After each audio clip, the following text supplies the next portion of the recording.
Hello students, तो कैसे हैं आप लोग। आज आपके बीच फिर से 12th केमिस्ट्री के अंदर चैप्टर नंबर फर्स्ट लेके आए हैं, जिसका नाम है आपका विलियन। ठीक है, बट ये वीडियो जो होने वाली है वो आपकी हिंदी मीडियम में होगी और मेनली यूपी बोर्ड वाले बच्चों के लिए होने वाली है। ठीक है, तो इस चैप्टर के अंदर जो कि आपका केमिस्ट्री का फर्स्ट लेसन है, जिसका नाम आपका हमने बताया आपको विलियन। इस चैप्टर के अंदर हम सबसे पहले आपको विलियन के बारे में बताएंगे, उसके बाद विभिन्न सांद्रताओं को व्यक्त करने की विधियों के बारे में बताएंगे। ठीक है, तो पहले हम विलियन पढ़ेंगे, फिर सांद्रताओं के बारे में पढ़ेंगे। ठीक है, इस वीडियो में इतना होने वाला है। ठीक है, तो चलिए स्टार्ट करते हैं आपका चैप्टर आज का विलियन। तो चलिए स्टार्ट करते हैं चैप्टर विलियन। तो विलियन चैप्टर के अंदर पहली स्टेज है बेटा आपकी विलियन। विलियन बोले तो इंग्लिश में सॉल्यूशन। ठीक है, चलिए स्टार्ट करते हैं। तो विलियन क्या होता है बेटा? दो या दो से अधिक पदार्थों का समांगी मिश्रण विलियन कहलाता है। क्या वर्ड आया बेटा? समांगी मिश्रण। दो या दो से अधिक पदार्थों का समांगी मिश्रण विलियन कहलाता है। अगर कोई मिश्रण विलियन बनना चाहता है तो उसका समांगी होना बहुत जरूरी है। अगर विलियन समांगी ना होकर विषमांगी है तो विलियन नहीं बन सकता। ठीक है, तो चलो समझते हैं। सबसे पहले टर्म आई बेटा यहाँ पर क्या? समांगी, और उसके साथ में एक टर्म क्या आई बेटा? मिश्रण। समांगी मिश्रण। मिश्रण क्या होता है? जब दो या दो से अधिक पदार्थों को किसी भी अनुपात में मिला देंगे तो आपका क्या प्राप्त होगा? आपको एक मिश्रण प्राप्त होगा। क्या प्राप्त होगा बेटा? मिश्रण। अगर दो या दो से अधिक पदार्थों को आप निश्चय अनुपात में मिलाते हैं तो क्या प्राप्त होता है? आपको यौगिक प्राप्त होता है। ठीक है, लेकिन हम बात किसी कर रहे हैं बेटा? समांगी मिश्रण की। समांगी मिश्रण वो मिश्रण होता है जिसमें प्रत्येक भाग का संगठन एक जैसा होता है। यानी कि अगर उस विलियन को आप ऊपर से नीचे तक देखोगे तो आपको विलियन एक जैसा दिखाई देगा। उसमें कोई भी आपको सेपरेट लेयर, एक अलग लेयर नहीं दिखाई देगी। फॉर एग्जाम्पल, आपने दो गिलास लिए और दोनों गिलास में आपने क्या डाल दिया बेटा? यहां पर वाटर डाल दिया। ठीक है, दोनों गिलास के अंदर क्या है बेटा? वाटर है। अब एक में आपने ऊपर से क्या डाला बेटा? NaCl, बोले तो नमक डाला। ठीक है, दूसरे में आपने ऊपर से डाल दिया बेटा यहाँ पर रेत डाल दिया, सैंड डाल दिया यानी कि। ठीक है, तो अब दोनों को आपने चम्मच से मिला दिया तो आपने कुछ समय बाद देखा कि ये जो NaCl जिस जल के अंदर घुला हुआ था, इस वाले विलियन के अंदर आपने देखा कि ऊपर से नीचे तक एक जैसा दिखाई दे रहा है।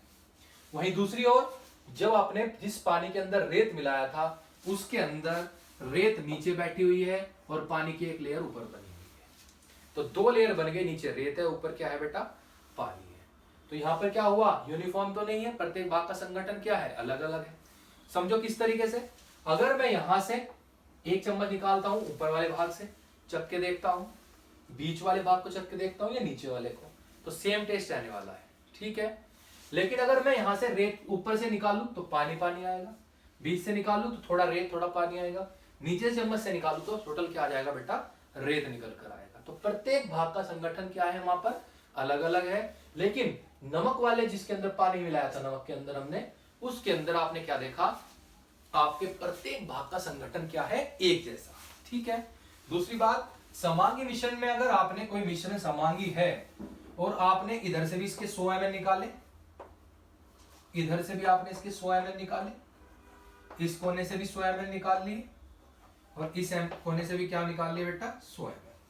तो जहां भी किसी भी कोने से अगर 100 ml निकाल लो, अगर इस कोने में 100 ml के अंदर 2 मोल प्रेजेंट है तो आप कोई से भी कोने से 100 ml निकालिए, उसके अंदर 2 ही मोल प्रेजेंट होंगे, जो भी उसके अंदर पदार्थ घुला हुआ होगा उसकी।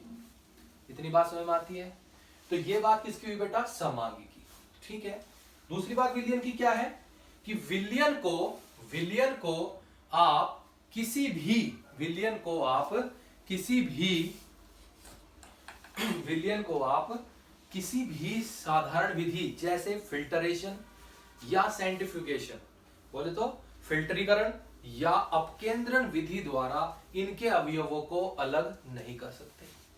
विलियन के विभिन्न अवयव जो होते हैं उन्हें आप फिल्टर पेपर के द्वारा या अपकेंद्रण विधि के द्वारा अलग नहीं कर सकते। फॉर एग्जाम्पल, अगर मैंने आपको नमक का एक विलियन बना दिया, नमक का एक घोल दिया, तो आपको फिल्टर पेपर से डाला, तो फिल्टर पेपर से क्या नमक और पानी अलग हो जाएगा? नहीं होगा, क्योंकि टोटल क्या हो जाएगा बेटा? छन जाएगा। ऐसे अगर अपकेंद्रण करेंगे उसका, तो वहां पे भी इन दोनों को अलग करना क्या है? इम्पॉसिबल है। समझ में आती है बात? तो ये बात हुई आपकी विलियन की, कि दो या दो से अधिक पदार्थों का समांगी मिश्रण विलियन कहलाता है। और समांगी मिश्रण क्या होता है? जिसमें प्रत्येक भाग का संगठन कैसा रहता है? एक जैसा रहता है, समान रहता है। ठीक है। समांगी मिश्रण को इंग्लिश में बोलते हैं बेटा होमोजेनस। इस होमो का मतलब ही होता है सेम। ठीक है, समझ में आती है बात? तो ये ध्यान रखना आप। समझ में आई बात? चलिए, तो विलियन को अगर बनना है तो बेटा मिश्रण कैसा होना चाहिए आपका? समांगी होना चाहिए। क्या होना चाहिए? समांगी। चलिए, इतनी बात तो हमारी हो गई। दूसरी बात हम करते हैं क्या? विलियन के विभिन्न अवयव। विलियन के विभिन्न अवयव। तो बेटा विलियन के जो अवयव होते हैं वे आपके दो अवयव होते हैं।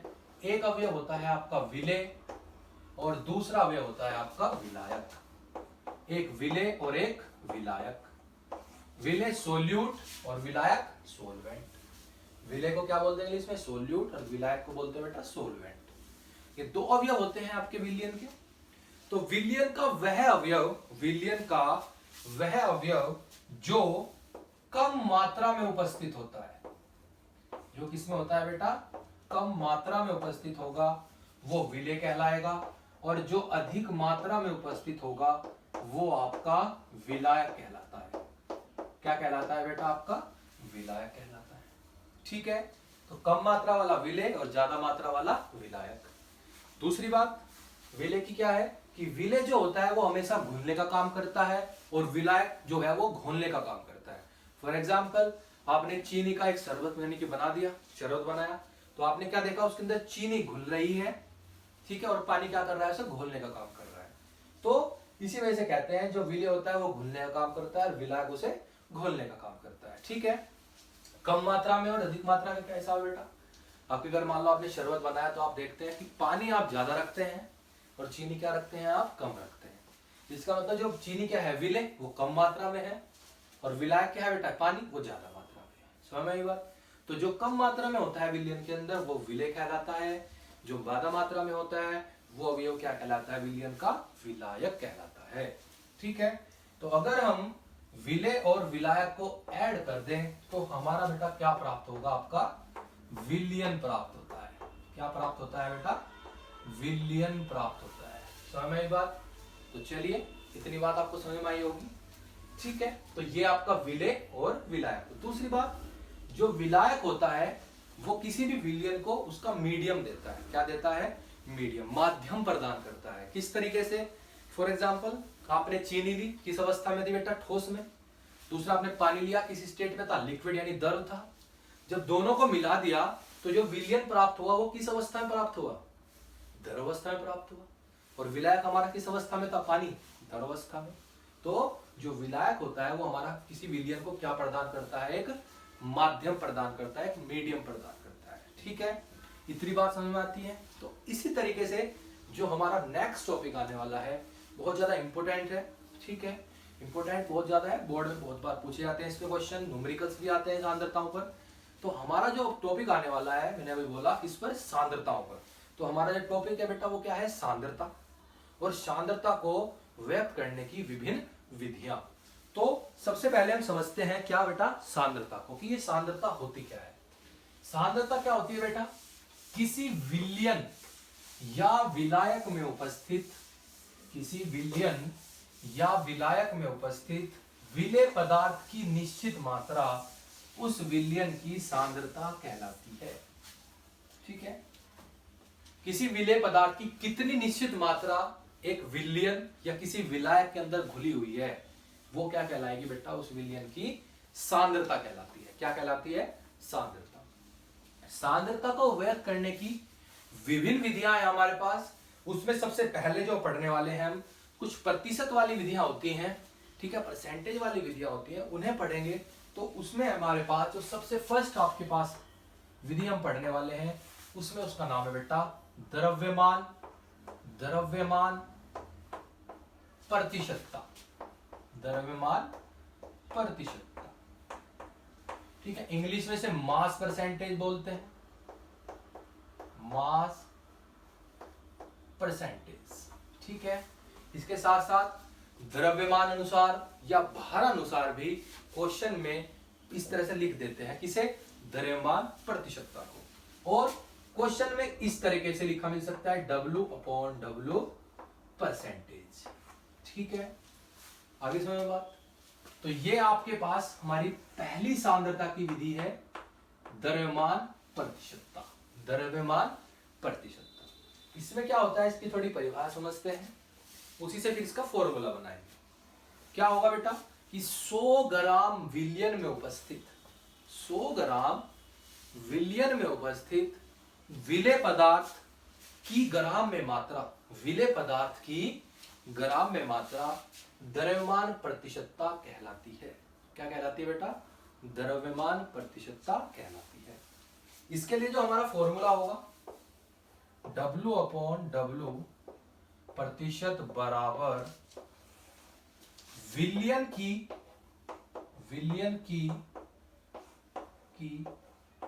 ग्राम में मात्रा,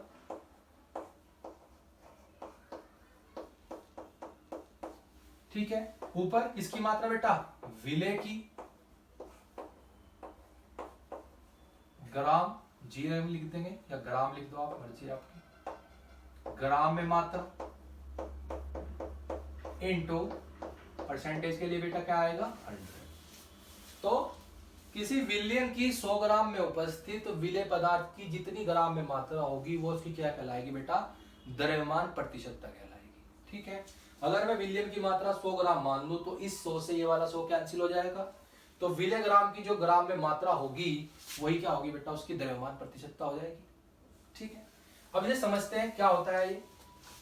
अगर फॉर एग्जाम्पल आपके पास कहीं पर लिख रहा है 38% W/W शुगर, ठीक है, W/W शुगर, तो इसका मतलब क्या होगा बेटा, ध्यान रखना, ये बात समझ लेना, सभी न्यूमेरिकल्स में यूज होगी। तो हम लिखेंगे 38 और परसेंटेज का मतलब अपॉन में बेटा 100। ठीक है, 38 जो है यानी ऊपर जो लिखी है मैंने, ये हमेशा किसकी मात्रा होगी बेटा, विलेय की, या जो भी चीज तुम्हें दे रखी है, क्या दे रखा है तुम्हें, ये शुगर, और जो ये 100 होगी, जो ये 100 है वो किसकी मात्रा होगी बेटा, विलयन की। तो इसका मतलब क्या होगा, इस 38% W/W शुगर से तात्पर्य यह है कि 100 ग्राम विलयन के अंदर, 100 ग्राम विलयन के अंदर 38 ग्राम क्या उपस्थित है बेटा, शुगर उपस्थित है, यानी कि चीनी उपस्थित है।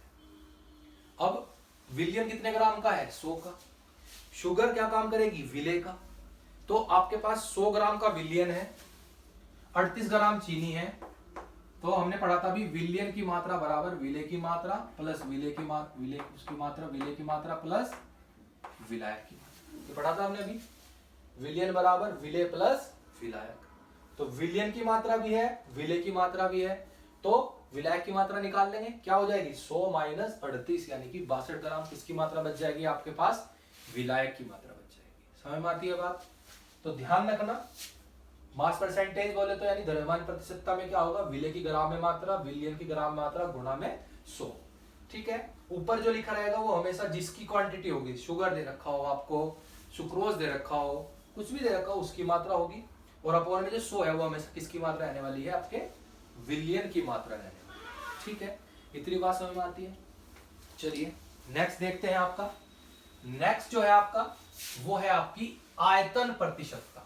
कौन सी प्रतिशतता है बेटा, आपकी आयतन प्रतिशतता।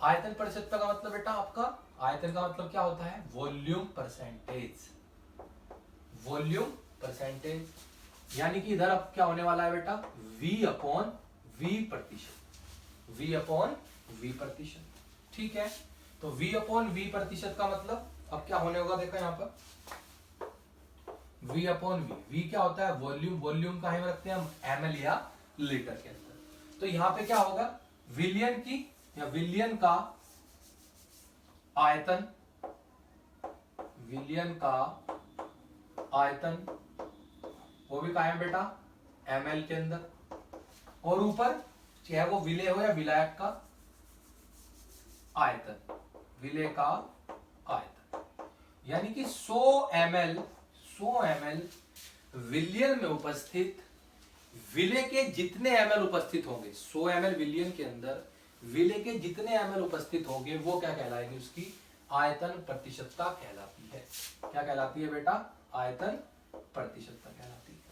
ठीक है, इसके लिए एग्जांपल क्या है आपका, वो भी देख लेते हैं। इसके लिए एग्जांपल है आपका 46%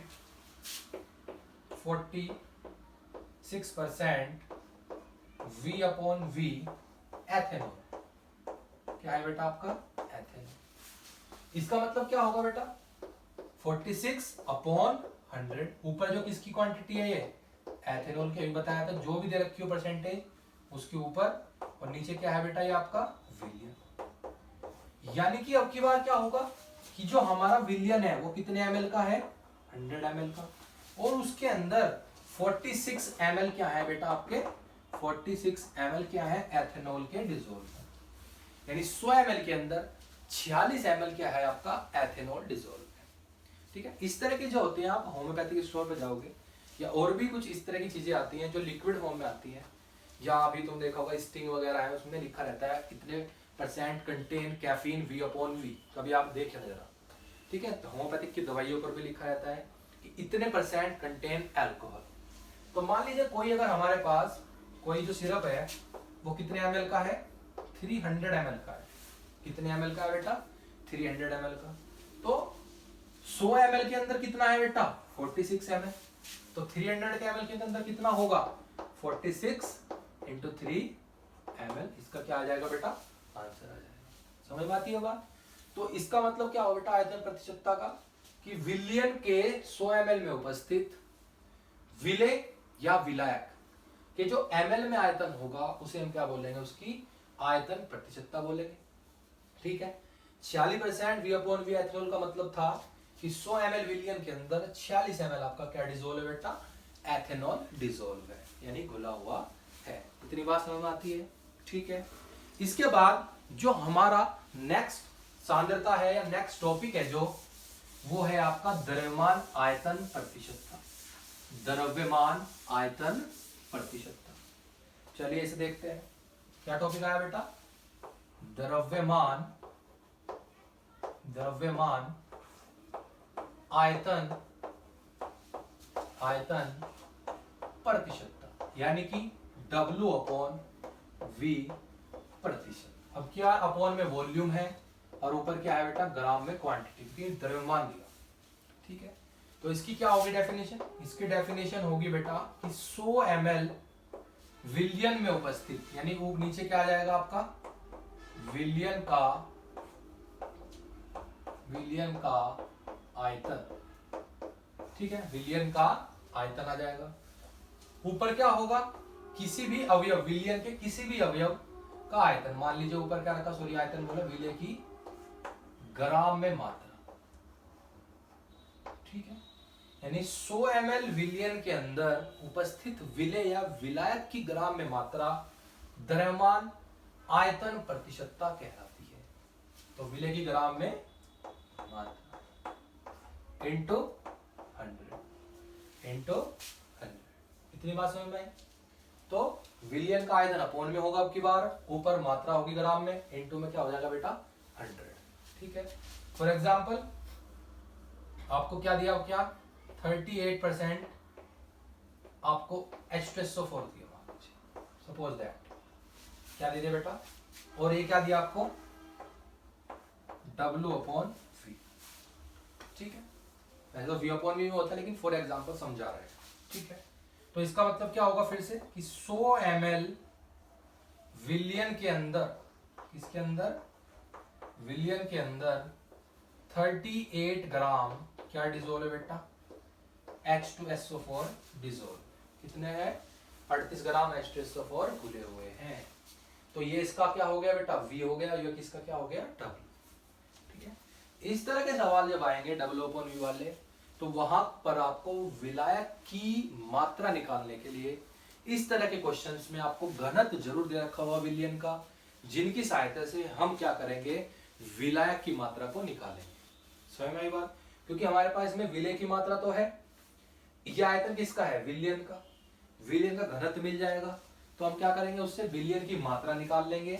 विलयन की मात्रा निकल गई, ये विलय की मात्रा है, तो दोनों को उसमें से घटा देंगे तो किसकी मात्रा निकल जाएगी बेटा, विलायक की मात्रा निकल जाएगी। ठीक है, तो W/V वाले जो न्यूमेरिकल्स आने वाले हैं उसमें आपको घनत्व जरूर मिलेगा। ठीक है, आती है बात समझ में? चलिए, इसके बाद जो हमारा नेक्स्ट टॉपिक है, नेक्स्ट सांद्रता है, बहुत इंपॉर्टेंट है वो भी आपकी। वो सांद्रता क्या है बेटा, मोलरता।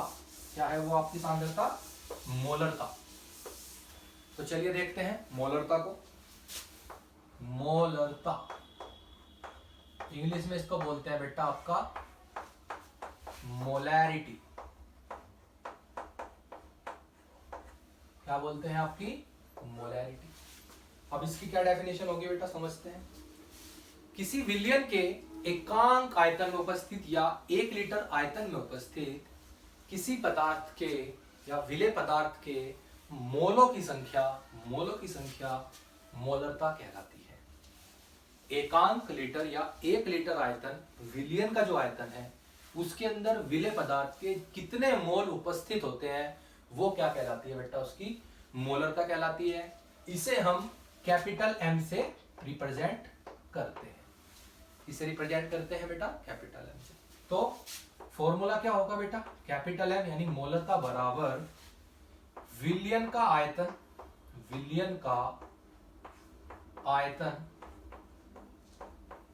जो आयतन होगा वो हमेशा बेटा इसके अंदर काहे में रखेंगे हम, लीटर में। इसमें रखेंगे लीटर में। तो एकांक आयतन में उपस्थित वो भी विलयन के विलय के मोलों की संख्या, जो विलय के मोल होंगे वो क्या होगा बेटा, उसकी मोलरता कहलाएगी। विलय के मोल को हम लिखेंगे हम हमेशा Na से, और आयतन किससे लिखेंगे बेटा, हम V से। विलयन का आयतन कैसे लिखेंगे, V से। और हमने पढ़ रखा है कि जो मोल होते हैं Na, स्मॉल n a, वो किसके बराबर होंगे, मोल बराबर होता है विलय की ग्राम में मात्रा यानी कि WA। किसकी मात्रा है बेटा, ये विलय की ग्राम में मात्रा। ठीक है, और बटे में बेटा इसका क्या हो जाएगा, अणुभार। ठीक है, बटे में क्या हो जाएगा बेटा इसका, अणुभार Ma। ठीक है, तो यानी कि आप इस Na की जगह पर क्या रख सकते हो, WA बटे Ma, यानी ग्राम में मात्रा बटे में अणुभार। तो आपका M बराबर जो फॉर्मूला बन के आएगा वो आएगा आपका WA, इसकी जगह पर रख देंगे अपॉन में, फिर ये M में कहां चला जाएगा, अपॉन में आ जाएगा, और इनटू V। तो ये हमारा फॉर्मूला बन के आया बेटा किसका, मोलरता का। ठीक है, तो मोलरता बराबर होता है ग्राम में मात्रा बटे में अणुभार गुणा में आयतन, वो भी किस चीज में बेटा, लीटर में। ठीक है, और जो मोलरता का मात्रक होगा बेटा वो हमारा होगा मोल प्रति लीटर। मोल प्रति लीटर, मोल और आयतन का मात्रक लीटर, तो मोल प्रति लीटर। ठीक है, और अगर कहीं क्वेश्चन में ऐसे लिखा मिला है कि 3 मोलर यानी 3 मोलर या 3M, कैपिटल M लिखा मिला है, तो इसका मतलब हम एकदम समझ जाएंगे कि हमें उसके अंदर क्या दे रखी है बेटा, उस विलयन की मोलरता दे रखी है। यानी 3M का मतलब क्या है कि 1 लीटर विलयन के अंदर 3 मोल जो है, जिसकी भी मोलरता दे रखी है, उसके उपस्थित होते हैं। समझ में आई बात? तो ये बात आपको ध्यान रखनी है। ठीक है, तो 3M का मतलब समझ गए कि 1 लीटर आयतन के अंदर विलेय पदार्थ के 3 मोल क्या है बेटा, उपस्थित है। ठीक है, ध्यान रखिए। ये तो बात किसकी हुई बेटा, मोलरता की। इसी के साथ जो हमारा नेक्स्ट टॉपिक है वो हमारा क्या है बेटा, इसमें बस आप क्या करेंगे, यहां से रै को हटा देंगे और इसकी जगह पर क्या ऐड कर देंगे बेटा, लैड कर देंगे, यानी कि मोललता। यहां से आर को हटा के क्या यूज कर देंगे, मोलैलिटी। ठीक है, क्या हो जाएगा बेटा, मोलैलिटी। अब ये क्या है, इसकी परिभाषा सुनते हैं। अब तक हमने क्या यूज करा था इसके अंदर, विलयन का आयतन। लेकिन इसमें हल्का सा चेंज आएगा। इसमें क्या डेफिनेशन हो जाएगी कि किसी विलायक के, अब क्या हम विलायक आया, पॉइंट टू बी नोटेड, किसी विलायक के 1 किलोग्राम में उपस्थित, किसी विलायक के 1 किलोग्राम में उपस्थित विलेय पदार्थ के मोलों की संख्या, विलेय पदार्थ के मोलों की संख्या क्या कहलाती है बेटा? आपका मोललता कहलाती है। क्या कहलाती है? मोललता कहलाती है। ठीक है। अब मोललता क्या होती है? यानी 1 किलोग्राम विलायक है, उसके अंदर विलेय के कितने मोल घुले हुए हैं, वो उसकी क्या होगी? मोललता होगी। और इसे हम लिखते हैं बेटा स्मॉल m से। इसे लिखते हैं स्मॉल m से। तो क्या चेंज आने वाला है इस वाले फॉर्मूले में? अपोन में क्या हो जाएगा बेटा? अब विलायक की ग्राम में मात्रा, विलायक की ग्राम में मात्रा, इसे हम लिखते हैं बेटा WB से। विलायक की मात्रा को किससे लिखेंगे हम? WB से। तो मोल का फॉर्मूला तो वही रहने वाला है, विलायक के 1 किलोग्राम के अंदर, और ये मात्रा किसी में होगी बेटा? आपका केजी में होगी। ठीक है। तो 1 किलोग्राम विलायक में उपस्थित विलेय के मोल क्या कहलाती है? आपकी मोललता कहलाती है। तो अब यहां पर Na की जगह दोबारा क्या रखेंगे? WA